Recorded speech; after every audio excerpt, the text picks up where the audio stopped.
Recuperação de memória, interações entre estudo e teste. As memórias estão associadas ao contexto em que são estudadas. H descobriu que é bem melhor imaginarmos nomes associados a um contexto do que sem nenhuma associação. Uma pesquisa considerável envolve vários estudos induzidos por drogas, tais como álcool e maconha, e há uma evidência de que os sujeitos mostram melhor evocação quando combinam estudos e testes sóbrios ou estudos e testes quando intoxicados.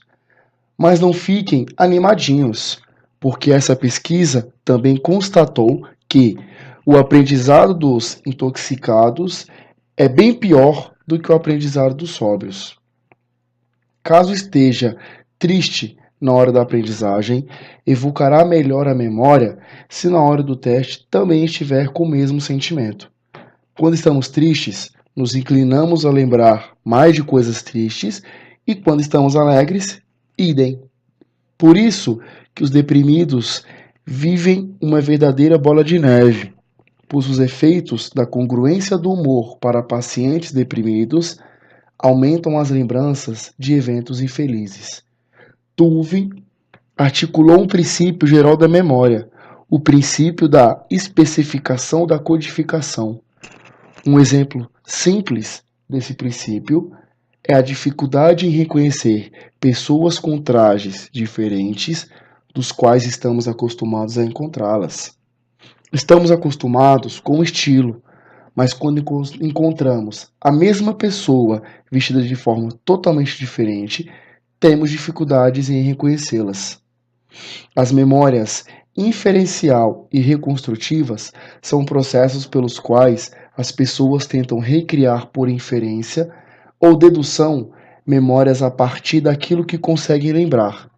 Só é possível ou mais fácil de reconstruir uma memória pelos fragmentos de forma inferencial se a experiência foi significativa, ou seja, se você realmente sabia e entendia o que estava estudando. A ideia básica é que as pessoas recuperam tudo o que podem da memória e depois inferem como devem ter sido as experiências que originaram esses fragmentos de memória. São como as memórias explícitas, que são memórias das quais os sujeitos percebem de forma consciente quando as recuperam. Da mesma forma, pesquisas revelam também que os sujeitos podem exibir evidências de memória de experiências que não conseguem recuperar de forma consciente. Essas seriam as memórias implícitas. Um experimento feito por Nelson Geber e Narens demonstram que as pessoas são capazes de julgar com bastante exatidão se elas têm ou não conhecimento de fato dos quais não conseguem conscientemente lembrar. Como, por exemplo, uma pessoa é capaz de dizer se ela pode responder não à pergunta: qual o resultado da multiplicação 40 vezes 40? Sem ao menos saber conscientemente a resposta. Esse julgamento de saber ou não se ela pode responder é muito mais rápido do que a própria resposta da pergunta. Às vezes, não sabemos ao certo o motivo pelo qual a palavra nos é familiar, mas achamos que já vimos a palavra devido à familiaridade desta. Herder desenvolveu uma teoria que explica muitos fenômenos da memória implícita. Sugeriu que, ao julgarmos a familiaridade de itens, podemos simplesmente estar respondendo à força dos registros de memória, que não são subjacentes a esse item. Julgar mais rapidamente e com maior facilidade quão forte é um registro de memória. As pessoas podem demonstrar memória implícita para algo, exibindo facilitação em seu processamento em função de exposição ao que lhe foi mostrado. Podem, às vezes, exibir melhor processamento de algo quando sequer relembram. As bases para as memórias implícita e explícita são independentes. A memória implícita relativamente não é afetada pela atenção dividida, enquanto a explícita é seriamente atingida. O acesso à informação pode ser facilitado por experiências que não resultam em memórias explícitas. A maneira como os sujeitos estudam o material parece exercer diferentes efeitos sobre a memória implícita versus memória explícita.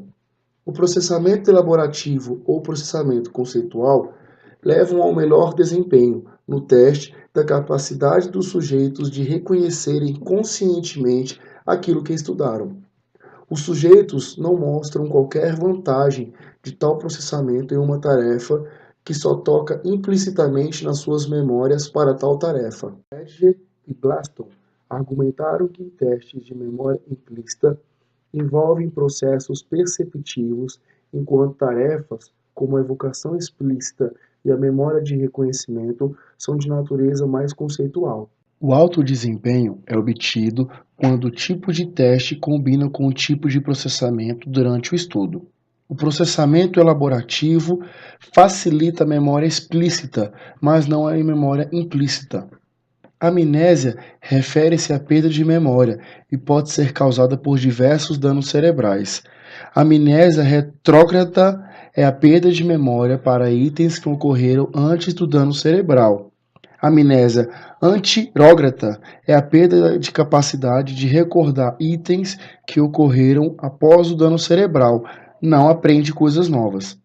Danos causados ao lobo temporal parecem ser particularmente suscetíveis de produzirem tais perdas de memória, em especial quando o dano inclui o hipocampo, situado no interior dos lobos temporais.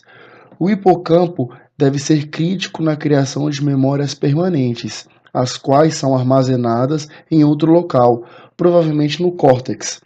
Se restringe às memórias explícitas, desempenho em uma tarefa que requer recordação consciente de experiências anteriores ou memórias declarativas, que são memórias para conhecimentos fatuais e experiências das quais temos consciência explícita.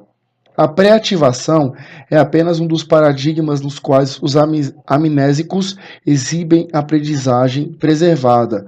Os amnésicos também mostram capacidade preservada para aprender novas habilidades. Os seres humanos com lesões no hipocampo apresentam déficits seletivos na aprendizagem de novas informações declarativas.